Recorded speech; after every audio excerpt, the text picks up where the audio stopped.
अस्सलाम वालेकुम। रात के 2:30 बज रहे थे। कमरे में मध्यम रोशनी थी। अजीज अलती अलती मारकर आंखें बंद करके ऊंची ऊंची आवाज में कुछ पढ़ रहा था।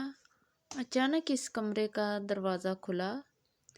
इसके वालिद गुस्से में भरे कमरे में दाखिल हुए और लाइट जलाते हुए बोले, गुस्से से, ना तुम खुद सोते हो ना दूसरों को सोने देते हो। मोहल्ले वाले लोग शिकायत करते हैं कि ये कौन है जो रात को अजनबी आवाज़ में बोलता रहता है।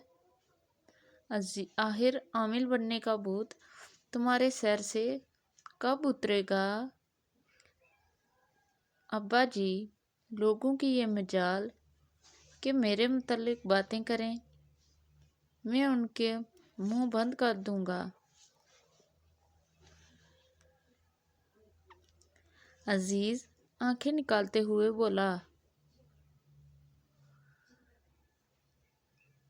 इसके अब्बा बोले, बेटा देख ये आमिल बनने के ख्वाब देखना छोड़ो और सीधी सादी आसान जिंदगी गुजारो।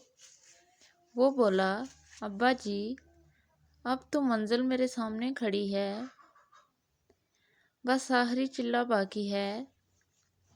इसे कामयाब होने के बाद जिन मेरे कब्जे में आ जाएगा और मैं बहुत बड़ा आमिल बन जाऊंगा।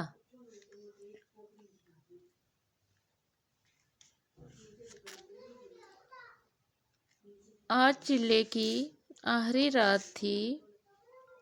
आधी रात को कब्रिस्तान में एक हसार के अंदर अजीज आंखें बंद किए अमलियात में मशगूल था कि अचानक कुछ खौफनाक आवाज़ें उभरी।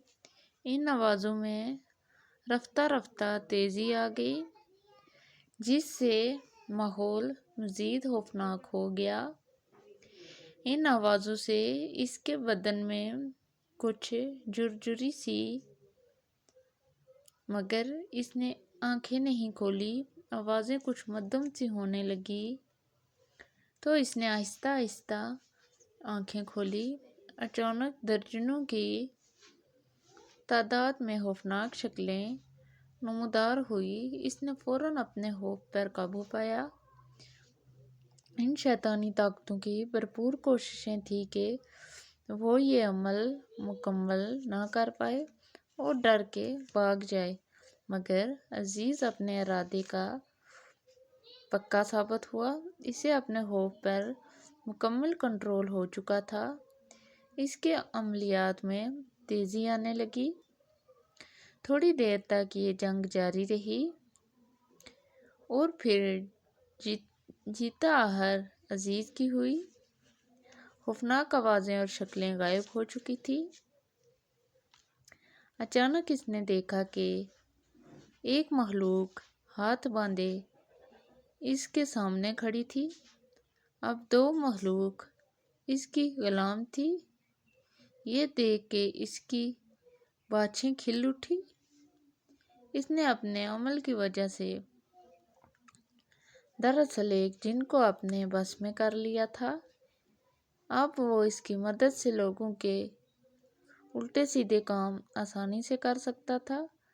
वो खुशी खुशी अपने घर की तरफ चल पड़ा।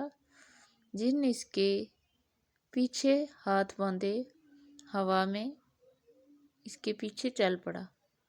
अगर वीडियो अच्छी लगी है तो वीडियो को लाइक, कमेंट और चैनल को सब्सक्राइब लाजमी कर दीजिएगा। शुक्रिया। अल्लाह हाफिज़।